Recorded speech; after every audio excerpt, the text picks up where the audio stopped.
Certainement la solution à la pénurie de gaz butane dont fait face le pays depuis quelques jours au quai pétrolier.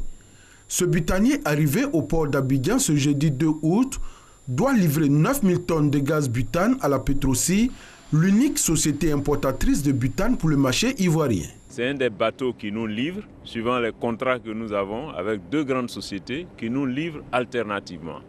Et pour assurer l'approvisionnement des centres remplisseurs qui, à leur tour, remplissent les bouteilles que nous avons dans nos ménages, les B6, les B12, etc. Selon le directeur général de la Petrosi, les premiers résultats des tests de contrôle montrent déjà que cette fois, la marchandise est de bonne qualité, contrairement au dernier butanier dont la cargaison avait été refoulée. On nous a déjà confirmé que pour deux des analyses, c'est positif.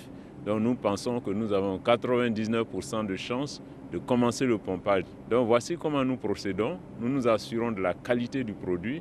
Nous démarrons le pompage 24 heures sur 24. Nous remplissons les dépôts à tour de rôle de chacun et de sorte que ceux qui ont des bouteilles vides stockées pourront redémarrer. Entre 1000 et 1200 tonnes de gaz butane sont quotidiennement utilisées par les ménages en Côte d'Ivoire. Mais devant cette pénurie qui affecte tous les foyers, la Petrosi a augmenté la fourniture de 1500 à 2000 tonnes par jour. Les bateaux butaniers de ce type, dans le passé récent, nous livraient aux alentours de 6 à 7 000 tonnes. Mais depuis peu, devant la situation, nous avons demandé à augmenter le tonnage. Donc les tonnages qui nous sont livrés sont entre 8 500 à 9 000 tonnes. Et deuxième chose, nous avons aussi rapproché, réduit la durée qu'il y a entre les livraisons. Ce sont 350 000 tonnes de gaz butane qui sont importées chaque année pour l'approvisionnement du marché. L'arrivée du prochain bateau est prévue pour le 6 août prochain. La rotation des butaniers se fera désormais tous les 5 jours au lieu de 9, des mesures visant à résorber la pénurie qui frappe le pays depuis plusieurs semaines.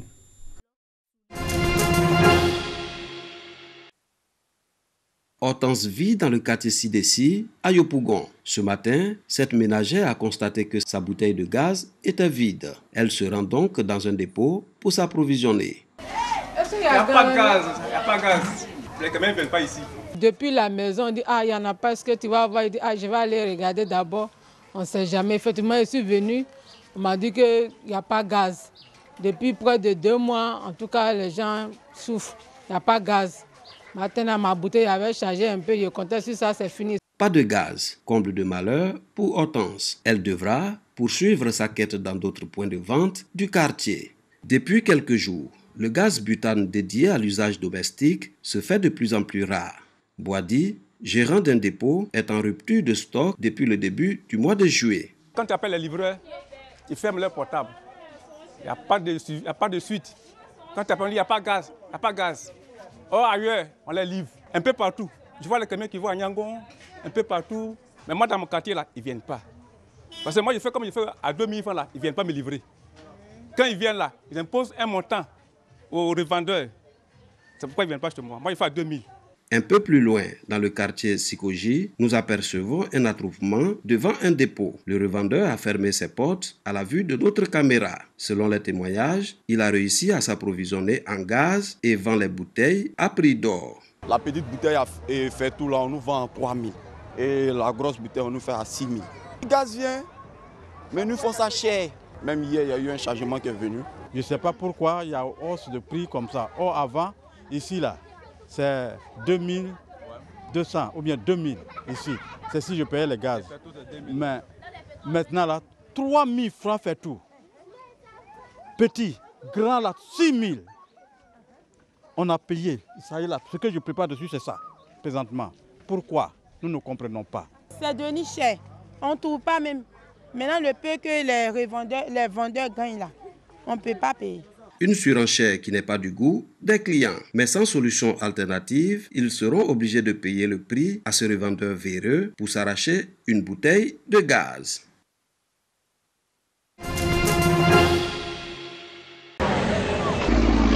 Après le barreau d'enjaillement, voici l'une des plaies qui perturbe l'école ivoirienne, les congés forcés.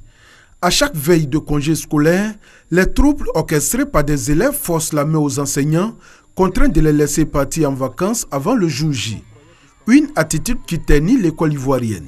C'est pour trouver une solution au problème de ce genre que les inspecteurs de l'enseignement primaire, membres de l'UPSI, l'Union professionnelle des inspecteurs d'éducation de Côte d'Ivoire, sont ici réunis. Aujourd'hui, vous avez un autre phénomène qui commence, c'est celui qui consiste pour les élèves à se rendre maîtres du rythme scolaire, c'est-à-dire ils décident d'aller en congé quand ils veulent, de reprendre les cours quand ils veulent. Nous sommes dans une institution d'éducation, les choses ne devraient pas se passer ainsi. Donc nous nous sommes réunis pour voir les réponses à apporter à ces différents événements. L'autre volet consiste à donner un peu plus de lisibilité et de traçabilité dans nos interventions professionnelles. Ce n'est pas normal que dans une institution de formation, qu'on travaille dans l'oralité.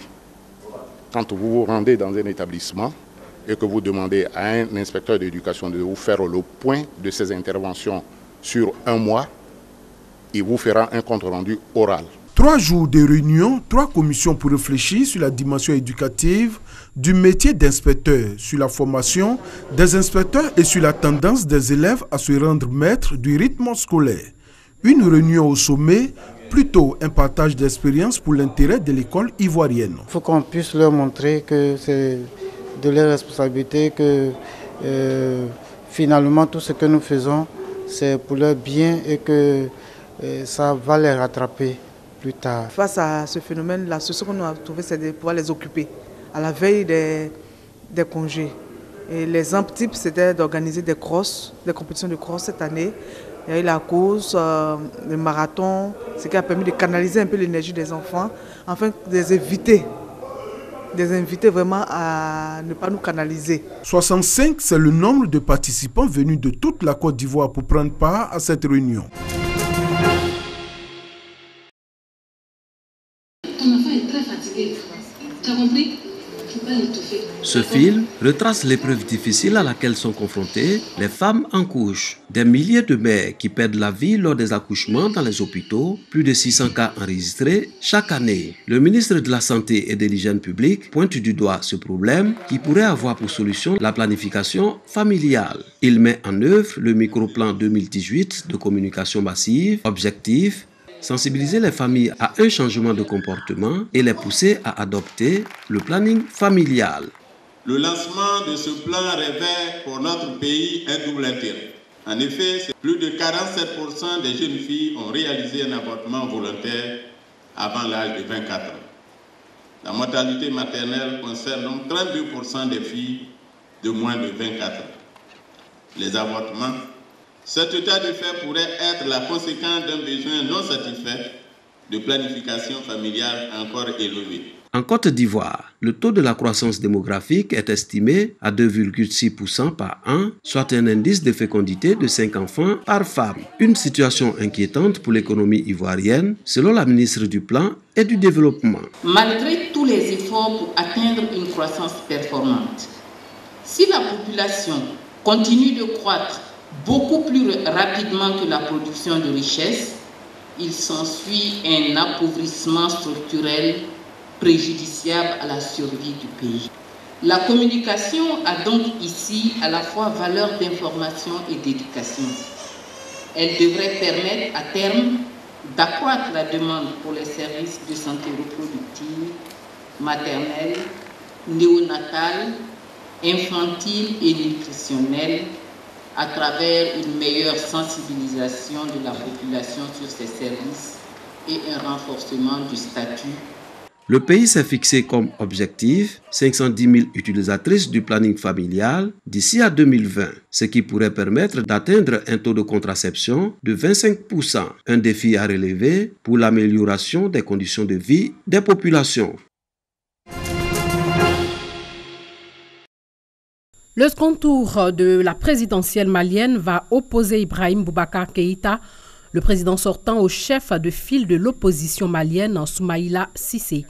Ibrahim Boubacar Keïta a obtenu 41,42%, soit 1,3 million de voix contre 17,8% des voix pour Soumaïla Cissé. Le taux de participation est de 43%. Le duel du second tour sera le même qu'en 2013, mais cette fois-ci, Ibeka gagne 1,6 points et Soumaïla Cissé en perd 1,9.